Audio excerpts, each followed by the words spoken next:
Hi welcome to Telangana exams YouTube channel. ఈ video కొత్తగా చూస్తున్న వాళ్ళు ఎవరైనా ఉంటే మన తెలంగాణ ఎగ్జామ్స్ యూట్యూబ్ ఛానల్ని సబ్స్క్రైబ్ చేసుకోండి. అలాగే ఈ వీడియోని లైక్ చేయడం మాత్రం మర్చిపోవద్దు. మీరు ఎక్కువ మంది లైక్ చేస్తే యూట్యూబ్ వాళ్ళు మరింత మందికి సిఫార్సు చేయడానికి అవకాశం ఉంటుంది.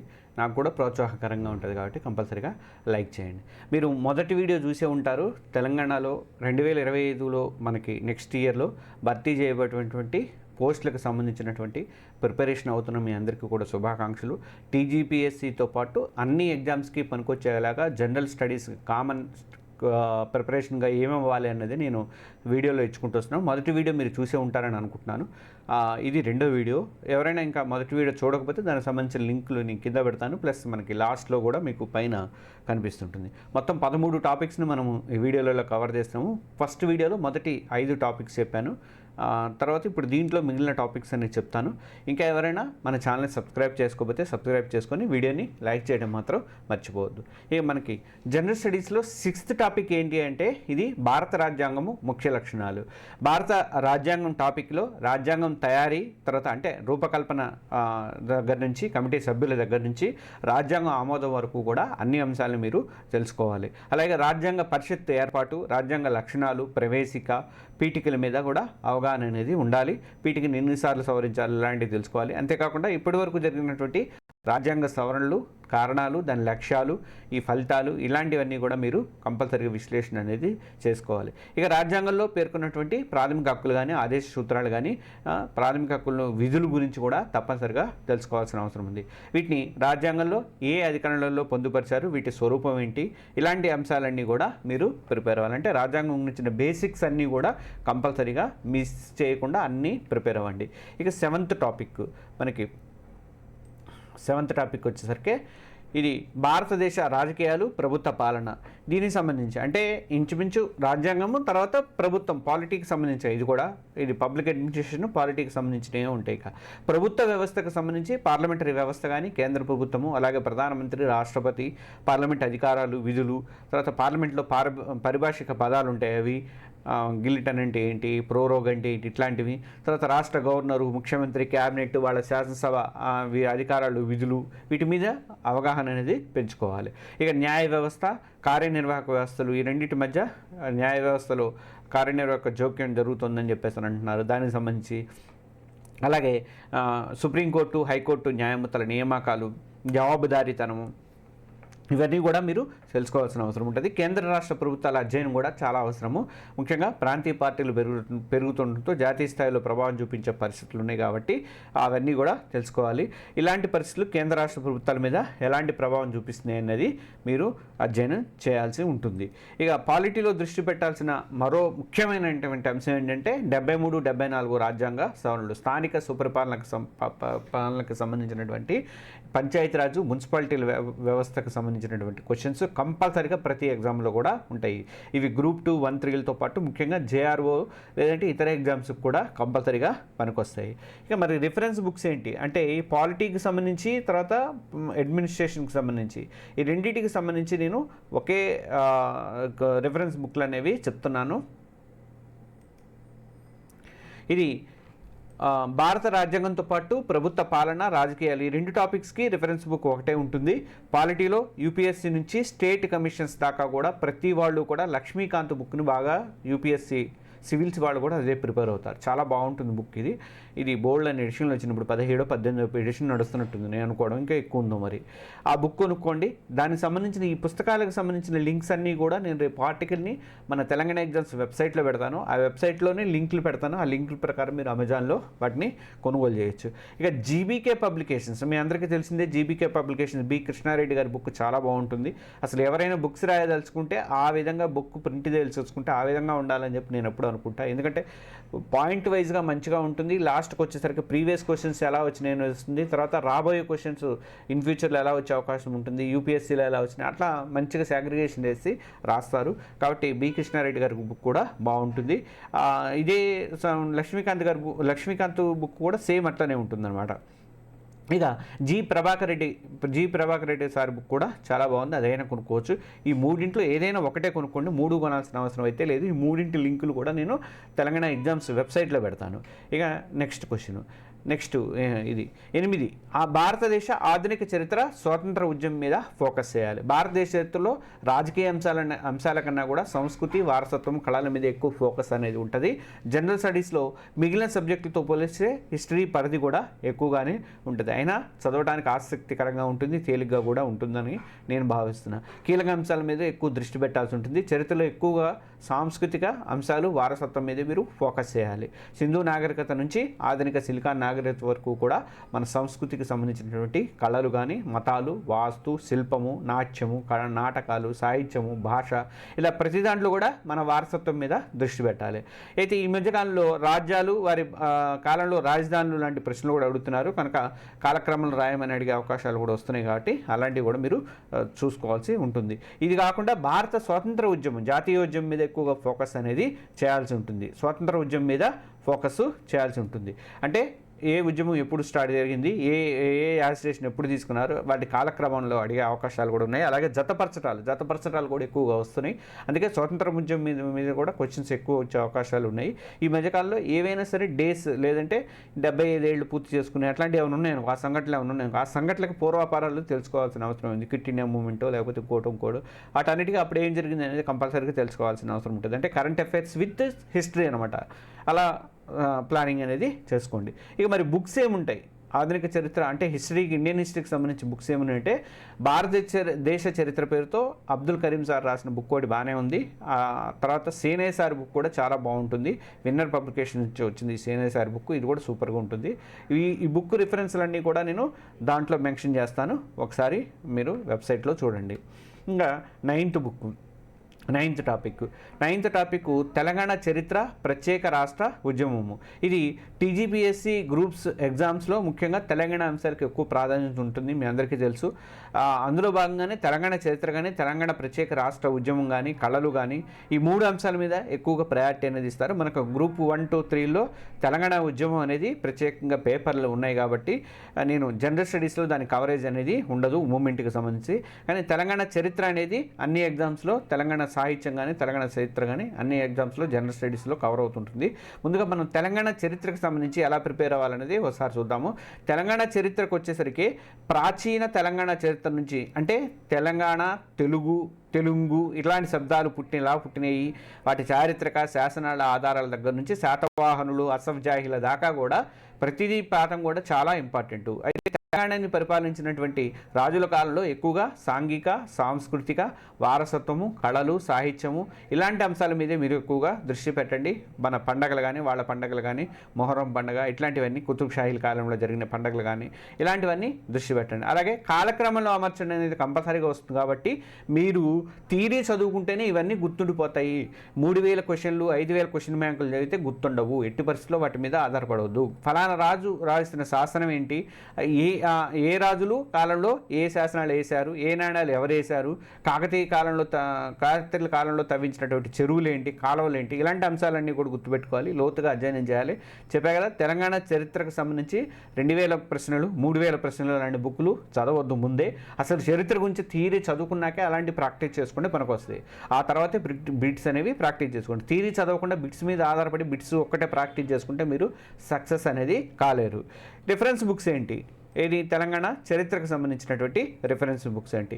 వివనా పబ్లిషర్స్ది ఒకటి 2024 కొత్త ఎడిషన్ అనేది మార్కెట్లో ఉంది. తెలంగాణ చరిత్ర సంస్కృతి అనే పేరుతో ఉంది. ద లింకు ప్లస్ తెలుగు అకాడమీకి సంబంధించినటువంటి బుక్స్ కూడా నేను ఉన్నాయి. ఆ లింక్స్ అనేవి నేను మన వెబ్సైట్లో పెడతాను. ఇక తెలంగాణ ఉద్యమం, రాష్ట్ర సాధనాల అంశాలకు వస్తే ఇవి గ్రూప్ 2, గ్రూప్ 3లో కూడా సపరేట్ పేపర్లో ఉన్నాయని చెప్పుకున్నాం కదా. వాటిని పక్కన పెడితే జనరల్ స్టడీస్ కింద ఎంతవరకు కవర్ అవుతాయి అన్నది నేను ఈ వీడియోలో చెప్తాను. గ్రూప్ 2, గ్రూప్ 3కి ప్రిపరేషన్ స్ట్రాటజీలు వేరుగా ఉంటాయి. వాటిని సంబంధించి 2025లో మీ ప్రిపరేషన్ ఎలా ఉండాలనేది నేను ప్రత్యేకంగా వీడియోలు అనేది ఆ తర్వాత చేస్తాను. ఇప్పుడు తెలంగాణ రాష్ట్ర ఉద్యమము, రాష్ట్ర సాధన అంశాల్లో భాగంగా మనకి జనరల్ స్టడీస్లో ఏమేమి వస్తాయంటే వివిధ పార్టీలు, తర్వాత ప్రజా సంఘాలు, విద్యార్థులు, వివిధ వర్గాల పాత్ర, ఇలాంటి వాటి గురించి మీరు స్టడీ చేయాలి. అలాగే 1969లో జరిగినటువంటి తెలుగుదేశ ఉద్యమం దగ్గర నుంచి మొన్న మధ్య జరిగిన జరిగినటువంటి 2014 ముందు జరిగినటువంటి మలిదశ ఉద్యమం దాకా ఈ వర్గాల పాత్ర ఎలా ఉంది అనే దాని మీద ప్రశ్నలు ఎక్కువగా వచ్చే అవకాశం ఉంది. అలాగే మలిదశ ఉద్యమంలో ప్రొఫెసర్ కోదండరామ్ ఆధ్వర్యంలో పొలిటికల్ జేఏసీ చేపట్టినటువంటి రాజకీయ కార్యక్రమాలు ప్రశ్నలు అనేవి ఎక్కువగా వస్తాయి. ఇక్కడ మీకు ఇంకో విషయం చెప్పుకోవాలి. గత 10 ఏళ్లుగా మనం బీఆర్ఎస్ గవర్నమెంట్లో చూసాము. బీఆర్ఎస్ గవర్నమెంట్లో ఎక్కువగా కూడా మన టీఆర్ఎస్ పాల్గొన్నటువంటి సభలు, సమావేశాలు, ఆ పార్టీ పిలిపించినటువంటి ఆందోళనలు, కేసీఆర్, హరీష్ రావు, కేటీఆర్, కవిత, రసమయ్య బాలకృష్ణ ఇలాంటి వాళ్ళ వ్యక్తుల చుట్టే ప్రశ్నలు అనేవి ఎక్కువగా వచ్చినాయి. మొన్న గ్రూప్ 2, గ్రూప్ 3కి మాత్రం కాంగ్రెస్, యూపీఏ ప్రభుత్వం పొలిటికల్ జేఏసీ సెంట్రిక్గా ప్రశ్నలు అనేవి ఎక్కువగా కవర్ అయినాయి. సరిగ్గా నేను ముందే ఊహించి చెప్పాను. గ్రూప్ 2, గ్రూప్ 3 ఎగ్జామ్స్ ముందు మన వీడియోలో ఖచ్చితంగా ఇదే విషయం చెప్పాను. కాంగ్రెస్ ఆధ్వర్యంలో జరిగే ఆ కార్యక్రమాల మీద మీరు ఫోకస్ చేయమని చెప్పేసి నేను చెప్పాను. సరిగ్గా అలాంటి ప్రశ్నలు వచ్చినాయి. అందుకే హరీష్ రావు వంటి వాళ్ళు ఉమ్మడి ఏపీ గురించి ఇచ్చారు క్వశ్చన్లు, కాంగ్రెస్ నాయకుల గురించి ఎక్కువ అడిగారని చెప్పేసి వాళ్ళు మీరు ఎంత దాయాలనుకున్నా కేసీఆర్ త్యాగం దాయలేరు అది ఇదని చెప్పేసి గొడవ కూడా చేశారు వాళ్ళు. అంటే ఇప్పుడు మీరు రాబోయే 5 ఏళ్లలో జరిగే ఎగ్జామ్స్కి మీ స్ట్రాటజీ ఇదే ఫాలో అవ్వండి. కాంగ్రెస్, యూపీఏ ప్రభుత్వము పొలిటికల్ జేఏసీ సెంట్రిక్గానే ప్రశ్నలు అనేవి ఎక్కువగా వస్తున్నాయి. వీటికి సంబంధించిన థీరీనే ఎక్కువగా మీరు చదువుకోండి. వీటిలో కూడా ఉద్యమాలకు సంబంధించి కాలక్రమంలో రాయడం, ఆరోహణ క్రమం, అవరోహణ క్రమము, జతపరచడాలు ఇలాంటి ప్రశ్నలు ఎక్కువగా రాయాల్సి ఉంటుంది. కాబట్టి థియరీ ఎక్కువ చదివితే మీకు ఇవన్నీ గుర్తుకొస్తాయి. ఇక తెలంగాణ ఉద్యమానికి సంబంధించినటువంటి బుక్స్ ఏమున్నాయి అంటే వి ప్రకాష్ గారు రాసిన బుక్ ప్రతి ఒక్కళ్ళు చదివే ఉంటారు. తెలుగు మీడియంకి సంబంధించి ఇది నేను అమెజాన్లో వెతికాను, కనపడలేదు. మరి అది ఉంటే మాత్రం బయట బుక్ స్టాల్లో ఉన్న అది కొనుక్కోండి. ఇంకా తెలుగు అకాడమీకి సంబంధించి తెలుగు రాజ్యం ఉద్యమము, తెలంగాణ ఉద్యమము, రాష్ట్ర అవతరణ పేరుతో బుక్ ఒకటి ఉంది, అది కొనుక్కోవచ్చు. ఇక జీబీకే పబ్లిషర్స్ వాళ్ళ ఆధ్వర్యంలో కూడా తెలంగాణ ఉద్యమం మీద మంచి అవగాహన ఉన్నటువంటి సుంకిరెడ్డి నారాయణ రెడ్డి గారు, తర్వాత వి ప్రకాష్ గారు పర్యవేక్షణలో వచ్చినటువంటి బుక్ ఒకటి ఉంది, తెలంగాణ చరిత్ర, సంస్కృతి, ఉద్యమ చరిత్ర అని. ఇట్లా టోటల్గా హిస్టరీ అನ್ನು, కల్చరు, మూమెంట్ అన్నీ కలిపి వీళ్ళు టాపిక్స్ అన్నీ కూడా కవర్ చేశారు. ఇలాంటి బుక్ ఒకటి కొనుక్కుంటే సరిపోతుంది మీకు. ఇది బాగానే ఉంటుంది అనుకుంటున్నాను. జీబీకే వాళ్ళ మీద నాకు మంచి ఒపీనియన్ ఉంది కాబట్టి ఈ బుక్ అయినా మీరు కొనుక్కోవచ్చు. దీని బుక్స్ రిఫరెన్స్ అన్నీ కూడా, బుక్స్కి సంబంధించిన రిఫరెన్స్ బుక్స్లో ఏమేమి కొనాలన్న లింక్స్ అన్నీ కూడా నేను మొత్తం కూడా వెబ్సైట్లో పెడతాను, తెలంగాణ ఎగ్జామ్స్ వెబ్సైట్లో. ఇంకా 10th టాపిక్ వచ్చేసరికి తెలంగాణ సమాజము, సంస్కృతి, వారసత్వము, కళలు, సాహిత్యము. తెలంగాణ శాతవాహన కాలం నుంచి 2015 దాకా సమాజము, సంస్కృతి, వారసత్వము, కళలు, సాహిత్యం మొదలైన రంగాల గురించి చదవాలి. జనరల్ స్టడీస్లో సంస్కృతి, వారసత్వం లాంటి అంశాలే ఎక్కువగా కవర్ అవుతున్నాయి. గ్రూప్ 1 నుంచి గ్రూప్ 3 దాకా రేపు విఆర్ఓ, జేఆర్ఓ నోటిఫికేషన్ పడ్డా కూడా మనకు 13,000 పోస్టులు అయితే గ్యారంటీగా పడే అవకాశాలు ఉన్నాయి. వాటికి సంబంధించి కూడా తెలంగాణ కల్చర్కి సంబంధించిన జనరల్ స్టడీస్లో 10 నుంచి 15 ప్రశ్నలు అయితే ఖచ్చితంగా కవర్ అవుతున్నాయి. అందువల్ల మన సంస్కృతికి సంబంధించినటువంటి అన్ని అంశాల మీద మీరు ఫోకస్ పెట్టాలి. ఇందులో 1969లో జరిగినట్టువి కానీ, 2001 నుంచి 2014లో జరిగినట్టువి కానీ, ఈ మొత్తం కూడా తెలంగాణ ఉద్యమానికి సంబంధించి కళాకారుల ప్రదర్శనలు కానీ, సాహిత్య రచనలు కానీ, పత్రికలు కానీ, గ్రంథాలు కానీ, ఈ 2 ఉద్యమాలకు ఊదినటువంటి తెలంగాణ గాయకుల పాటలు కానీ, వీటన్నిటిని కూడా మీరు ప్రిపేర్ అవ్వాలి గట్టిగా. అయితే దీనికి ప్రత్యేకంగా నేనేమి రిఫరెన్స్ బుక్లు ఏమి చెప్పట్లేదు. హిస్టరీ, మన కల్చర్కి సంబంధించి తెలంగాణ చరిత్ర, సంస్కృతి, ఉద్యమం కంబైన్డ్గా ఉన్న బుక్కులు కొనుక్కోండి. అవి నేను చెప్పా కదా, జీబీకే వాళ్ళది బాగానే ఉందని, అది ఉమ్మడిగా 3 పుస్తకాలు ఒక దాంట్లో ఉంటాయి కాబట్టి మీకు కూడా మళ్ళీ విడివిడి పుస్తకాలు కొనే అవకాశం అయితే అవసరమైతే ఉండదు అనుకుంటున్నాను. ఇక 11 తెలంగాణ రాష్ట్ర విధానాలు, పథకాలు. ఇది కేంద్ర ప్రభుత్వ పథకాలు కానీ, కార్యక్రమాలు కానీ అనేవి మనకి ఇండియన్ ఎకానమీలో కవర్ అవుతాయి. అయితే జనరల్ స్టడీస్లో తెలంగాణ రాష్ట్ర విధానాలు, పథకాలు అనే దానికి ప్రత్యేక ప్రాధాన్యత అనేది ఇచ్చారు. అందువల్ల తెలంగాణ ప్రభుత్వ పథకాలతో పాటు పారిశ్రామిక విధానం కానీ, రైతాంగ విధానము, తర్వాత గ్రామీణాభివృద్ధి, పట్టణాల అభివృద్ధి, పేద, బడుగు, బలహీన వర్గాల సంక్షేమానికి తీసుకున్నటువంటి చర్యలు, ఇలాంటివన్నీ కూడా మీరు ప్రిపేర్ అవ్వాలి. జూన్ 2, 2014 నుంచి రాష్ట్రం ఏర్పడినప్పటి నుంచి ఇప్పటి వరకు కూడా మీరు చదువుకోవాలి. కానీ ఇంకొక షరతు ఏంటంటే, దీంట్లో కండిషన్స్ అప్లై ఏంటంటే, రాబోయే 4 ఏళ్ళలో ఉద్యోగాలకు ప్రిపేర్ అయ్యేవాళ్ళు కాస్త ఎక్కువగా కాంగ్రెస్ గవర్నమెంట్కి సంబంధించిన పథకాల మీద ఎక్కువ దృష్టి అనేది పెట్టండి. మీరు మహిళలకు ఫ్రీ బస్ పథకం కానీ, ఇందిరమ్మ ఇళ్ళు, ఇందిరాశక్తి పథకము, 500కి గ్యాస్ సిలిండర్, 200 లోపల ఉచిత విద్యుత్తు, ఇలాంటి పథకాలు డేట్లు కూడా గుర్తుపెట్టుకోండి. ఎప్పుడు ఎక్కడ ప్రారంభించారు అని తెలుసుకోండి. వీటిని కాలక్రమంలో భూభారత్ కూడా వచ్చింది కొత్తది, వీటికి కాలక్రమంలో రాయమని అడిగే అవకాశాలు ఉంటాయి. తర్వాత అంటే గత బీఆర్ఎస్ గవర్నమెంట్ పథకాలు వచ్చే 5 ఏళ్ళు దాకా పెద్దగా అడిగే అవకాశం అయితే ఉండదు. కొన్ని అడిగే అవకాశం ఉంటుంది. అందుకని కొత్త పథకాల మీద ఎక్కువ మీరు కాన్సన్ట్రేషన్ అనేది చేయండి. ఈ పథకాలకు సంబంధించిన అప్డేట్ అనేవి ఎగ్జామ్స్ ముందు 1 నెల ముందు 15 రోజుల ముందు వరకు కూడా మీరు ఫాలో అవుతూ ఉండాలన్నమాట. ఇక రిఫరెన్స్ బుక్స్ ఏంటి, ఏది దీనికి సంబంధించి తెలంగాణ రాష్ట్ర విధానాలకు సంబంధించినటువంటి రిఫరెన్స్ బుక్స్ ఏంటి అంటే దీనికి ప్రత్యేకంగా రిఫరెన్స్ బుక్స్ అంటూ ఏముండవండి. రోజువారీగా మీరు పేపర్లు ఫాలో అవ్వాలి. ఇవి కాకుండా మనకు తెలంగాణ బడ్జెట్లో కానీ తెలంగాణ సోషల్ ఎకనామిక్ సర్వే పుస్తకాలలో కూడా ఏ పథకానికి ఎంత కేటాయించారు, ఇప్పుడు ప్రారంభించారు, ఇట్లాంటివి ఉంటాయి కాబట్టి అవి ప్రిపేర్ అవుతుంటారు. రెగ్యులర్గా వెబ్సైట్లు మీరు గవర్నమెంట్ వెబ్సైట్లు ఫాలో అయినా ప్రభుత్వ వెబ్సైట్లు ఫాలో అయినా తెలుస్తుంది. పేపర్లు ఫాలో అయితే చాలా వరకు తెలిసిపోతుంది. ఇక్కడ వరకు అంటే దాదాపు 11 టాపిక్స్ నేను ఇప్పుడు చెప్పాను. పాత ఫస్ట్ వీడియోలో 5 టాపిక్స్, అక్కడ నుంచి 6వ టాపిక్ నుంచి 11 టాపిక్స్ వరకు దీంట్లో చెప్పాను. ఈ 2 టీజీపీఎస్సీ గ్రూప్ 2, 1, 3లోతో పాటు విఆర్ఓ, విఎల్ లేదంటే విఎల్ఓ ఏదైతే అది ఇతర అగ్రికల్చర్ కానీ ఇంజనీరింగ్ వాళ్ళకి ప్రిపేర్ అయ్యే వాళ్ళందరికీ కూడా ఈ టాపిక్స్ అనేవి కంపల్సరీగా వస్తాయి అన్నమాట. అయితే ఇక్కడ ఇది కాకుండా గ్రూప్స్ లెవెల్లో మరో 2 టాపిక్స్ కవర్ అవుతున్నాయి మనకి. అది సామాజిక వెలి హక్కులు అంశాలు సమ్మిళిత విధానాలు, ఇంకో టాపిక్ బేసిక్ ఇంగ్లీషు. అయితే బేసిక్ ఇంగ్లీష్ అనేది group 2, 1, 3 పోస్టులకేమో 10th level SSC standard అవుతున్నారు. అంతకంటే తక్కువ వాళ్ళకేమో 8th స్టాండర్డ్ అని అవుతున్నారు. వాటి గురించి ఇప్పుడు మనం చెప్పుకుందాము. ఇది సామాజిక వెలి హక్కులు అంశాలు సమ్మిళిత విధానాలు, ఇవి గ్రూప్ 2, 1, 3లో కంపల్సరీగా వచ్చేటువంటిది. అలాగే పోలీసు ఉద్యోగాల్లో కూడా ఇవి ఈ టాపిక్ కింద జనరల్ స్టడీస్లో ప్రశ్నలు అనేవి కవర్ అవుతున్నాయి. సమాజంలో ఉన్నటువంటి బడుగు బలహీన వర్గాలు, వాళ్ళ హక్కులు, రాజ్యాంగ రక్షణలు, వారి మీద జరుగుతున్నటువంటి అకృత్యాలు, నివారణ ఉపాయాలు, మహిళలు బాలలకు సంబంధించినవి, ఆర్థిక సామాజిక రంగాల్లో వాళ్ళ అభివృద్ధికి ప్రభుత్వాలు తీసుకున్నటువంటి సంక్షేమ పథకాలు కానీ చర్యలు కానీ, తర్వాత ఆ వర్గాలకు చట్టపరంగా కల్పిస్తున్నటువంటి రక్షణలు కానీ, గిరిజనులు ఆదివాసీల సమస్యల మీద ఇలాంటి వాటి మీద మీరు అవగాహన పెంచుకోవాలి. వారి సంక్షేమానికి కేంద్ర రాష్ట్ర ప్రభుత్వాలు తీసుకొస్తున్నటువంటి పథకాల మీద కంపల్సరీగా అవగాహన ఉండాలి. జాతీయ మానవ హక్కులు, మహిళలు, ఎస్సీ ఎస్టీ కమిషన్లు, వెనుకబడిన కమిషన్లు అవి ఎప్పుడు ఏర్పాటైనాయి, వాటిలో ఎంతమంది సభ్యులు ఉంటారు, ఎవరు ప్రస్తుత చైర్మన్లు, ఇలాంటివన్నీ కూడా కంపల్సరీగా ఫోకస్ పెట్టాలి. ఈ గ్రూప్ 3లో 2లో కూడా సోషియాలజీలో కూడా ఇలాంటి ఈ సామాజిక వెలి హక్కుల అంశాలకు సంబంధించినవి కవర్ అవుతున్నాయి. ఇక 13 టాపిక్ అంటే ఇది నేను రిఫరెన్స్ బుక్ రాయలేదు, తర్వాత నేను దాంట్లో పెడతాను. దీనికి పెద్ద ఓకే రిఫరెన్స్ బుక్ కూడా నాకేం కనపడలేదు, సరే చూద్దాం తర్వాత. 13 బేసిక్ ఇంగ్లీష్కి వచ్చేసరికి ఎస్ఎస్సి లేదంటే 8th స్టాండర్డ్ అనుకున్నాగా. బేసిక్ ఇంగ్లీష్ అంటే గ్రూప్ 2, 1, 2, 3 పోస్టులకేమో 10th అంటే ఎస్ఎస్సి స్టాండర్డ్లో ఉంటాయి. అంతకంటే తక్కువ పోస్టులకి ఉద్యోగాలకి 8th స్టాండర్డ్లో ప్రశ్నలు అనేవి బేసిక్ ఇంగ్లీష్లో వస్తున్నాయి. ఈ ప్యాసేజ్ ఇచ్చి ప్రశ్నలు అడగడం కానీ, articles, prepositions, active passive voice, సమానార్థకాలు, వ్యతిరేక పదాలు, సరైన పదాలు కూర్చడము, ఇంకా కాంప్రహెన్షన్ కానీ తప్పులు కనిపెట్టడము, వాక్యాలను ఆర్డర్లో రాయడము, ఇలాంటి ప్రశ్నలన్నీ వస్తాయి. మీరు ముందు నుంచి ప్రాక్టీస్ అనేది చేయాలి. బేసిక్ ఇంగ్లీష్కి సంబంధించి ప్రత్యేకంగా రిఫరెన్స్ బుక్ అయితే అవసరం లేదు, కానీ రెనిన్ మార్టిన్ బుక్ ఉంటే మాత్రం కొనుక్కోండి. రెనిన్ మార్టిన్ బుక్ మీరు ప్రిపేర్ అయితే సరిపోతుంది. లేదంటే మీ దగ్గర ఏమన్నా 10th క్లాస్కి సంబంధించి గ్రామర్ బుక్ ఏమైనా ఉంటే ఉంచుకుంటే అది సరిపోతుంది. చాలా వరకు ఇళ్లలో నాకు తెలిసిన డిక్షనరీలను గ్రామర్ బుక్ లేని వాళ్ళు ఉండరని అనుకుంటున్నాను నేను. ఇక గుర్తుపెట్టుకోండి, జనరల్ స్టడీస్లో current affairs, mental ability, English ఈ సబ్జెక్టులను నిర్లక్ష్యం చేస్తే మీరు ఎవ్వరూ కూడా విజేతలు అయ్యే అవకాశం లేదు. వీటి మీద మీరు ఫస్ట్ కాన్సన్ట్రేషన్ అనేది కంపల్సరీగా ఉండాలి.